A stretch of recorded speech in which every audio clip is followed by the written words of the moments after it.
तेजस्वी यादव जी को मुसलमानों की चिंता नहीं है। उनको इस बात की चिंता है कि मुसलमान भी हमारे हाथ से निकल रहे हैं। यादव समाज तो बड़ी संख्या में हमारे हाथ से जा ही रहे हैं, बीजेपी की तरफ जा रहे हैं। तो उनको जनाधार खिसकने का चिंता है कि हमारा जनाधार खिसकने वाला है।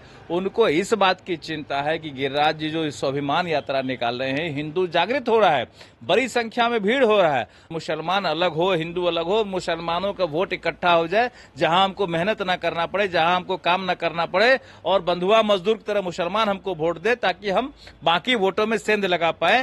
तो इस षड्यंत्र को बिहार की जनता जान गई है और बिहार की जनता जागृत है। कोई षड्यंत्र इनका काम नहीं आएगा। क्यों फर्क रहेगा? एनडीए की सरकार है, हमारे नेता है नीतीश कुमार जी और हमारे केंद्रीय मंत्री है गिरिराज सिंह जी, मिलजुल के काम कर रहे हैं, राज्य को आगे बढ़ाने का काम कर रहे हैं और समाज को भी कहीं न कहीं मजबूत करने का काम कर रहे हैं। तो बोलते रहिए, कोई फर्क नहीं पड़ने वाला। हम लोग अपना काम करते हैं, हम लोग साजिश नहीं करते हैं। केंद्रीय मंत्री गिरिराज सिंह हिंदू स्वाभिमान यात्रा पे निकले हुए हैं और इसको लेकर के नेता प्रतिपक्ष तेजस्वी यादव अब हमलावर हो गए।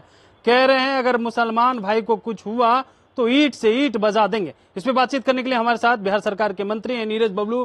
कैसे देख रहे हैं, ईंट से ईंट बजाने की बात कर रहे हैं तेजस्वी यादव? अब तो देखिए, तेजस्वी यादव जी को मुसलमानों की चिंता नहीं है।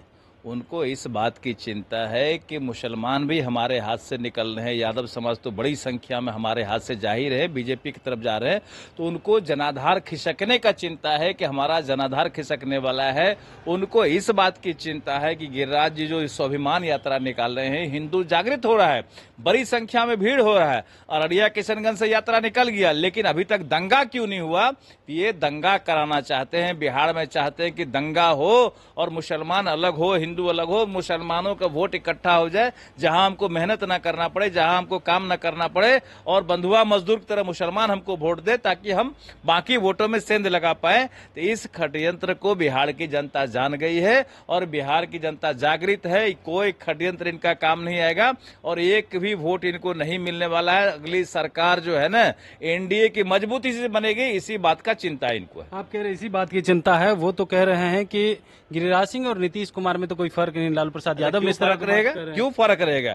एनडीए की सरकार है, हमारे नेता है नीतीश कुमार जी और हमारे केंद्रीय मंत्री है गिरिराज सिंह जी, मिलजुल के काम कर रहे हैं, राज्य को आगे बढ़ाने का काम कर रहे हैं और समाज को भी कहीं न कहीं मजबूत करने का काम कर रहे हैं। तो बोलते रहिए, कोई फर्क नहीं पड़ने वाला। हम लोग अपना काम करते हैं, हम लोग साजिश नहीं करते हैं, षड्यंत्र नहीं करते हैं। जो करके अभी तक आप आए हैं, हिंदू मुस्लिम को लड़ा करके जो राज करते आए हैं, 90 का दशक लोग भूला नहीं है जब लगातार दंगा हुआ करता था। अब कोई दंगा एनडीए की सरकार में नहीं होने वाला है। जो व्यक्ति दंगा कराना चाहेगा उसको सीधा जेल भेजा जाएगा। आप दंगे की बात करें, लालू यादव कह रहे हमारे रहते हुए बिहार में दंगा नहीं। लगातार लालू के राज में दंगा हुआ है, लगातार दंगा हुआ है और अभी भी चाहते हैं लोग दंगा हो जाए ताकि हम रोटी सेक पाए। आपको सुरक्षा मिली है और प्रदीप आपके जो सांसद हैं उनको भी सुरक्षा प्रदान हुई। इसको लेकर के भी कह रहे हैं कि जो उल्टा पुल्टा बयान देता है, दंगा भड़काने का काम करता है, उसको सुरक्षा बढ़ा दी जाती है। देखिए, सुरक्षा उन्हीं को दिया जाता है जिनको खतरा होता है और ये सरकार पूरी तरह असेसमेंट करती है। हम कई सालों से सुरक्षा के लिए लिख रहे थे, तब जाकर कभी सुरक्षा बढ़ा है। हमारा इंटरनेशनल बॉर्डर है, पूरा खुला है बॉर्डर, नेपाल के बॉर्डर पर हमारा क्षेत्र है और पूरा वहां पर हर तरह का गतिविधि का खतरा रहता है। चारों तरफ जो क्रिमिनल टाइप लोग हैं वो मंडराते रहते हैं। तो जिनको खतरा का सेटमेंट सरकार करती है उनको सुरक्षा मिलता है। उसी प्रदीप जी का और सेंसिटिव एरिया है, उनको भी सुरक्षा निश्चित रूप से सही मिला है क्योंकि वो इलाका काफी सेंसिटिव है। कभी भी किसी तरह का देखे, कभी एक पिस्टलधारी उनके पास चला गया, तभी गिरफ्तारी हुई है, कल गिरफ्तारी हुई है। तो काफी खतरनाक इलाका है, वहाँ सुरक्षा तो अति आवश्यक। वो तो हिंदू हिंदू कहने की बात कर रहे हैं, कह रहे अररिया में रहना है तो हिंदू हिंदू कहना, इस पे भी भैया वो हिंदू को कहते हैं कि हिंदूवादी बनो, हिंदू कहो, क्योंकि हिंदू में जो बिखराव होते रहता है, हम फलाना जाते हैं, हम चिलाना जाते हैं, उनको लेकर के उन्होंने कहा कि हिंदू हो, हिंदू बनो, हिंदू बन करके रहो तभी ठीक रहो पाएगी। कौन सा गलत बात है? अगर हिंदू को कह रहे हिंदू बनने के लिए कौन सा गुनाह है? तो कह रहे भड़का रहे विपक्ष, कहीं भड़का नहीं। विपक्ष को लग रहा है कि हमारा जनाधार खिसक रहा है, सारा हिंदू एक जगह हो जाएगा तो हमको कौन वोट देगा। चिंता इस बात की है उनको। चलिए, चिंता इस बात की है कि कहीं जो है बिखराव ना हो जाए और वो लोग डरे हुए हैं, इसलिए इस तरह की बात कर रहे हैं। कमलेश कुमार, लाइव बिहार, पटना।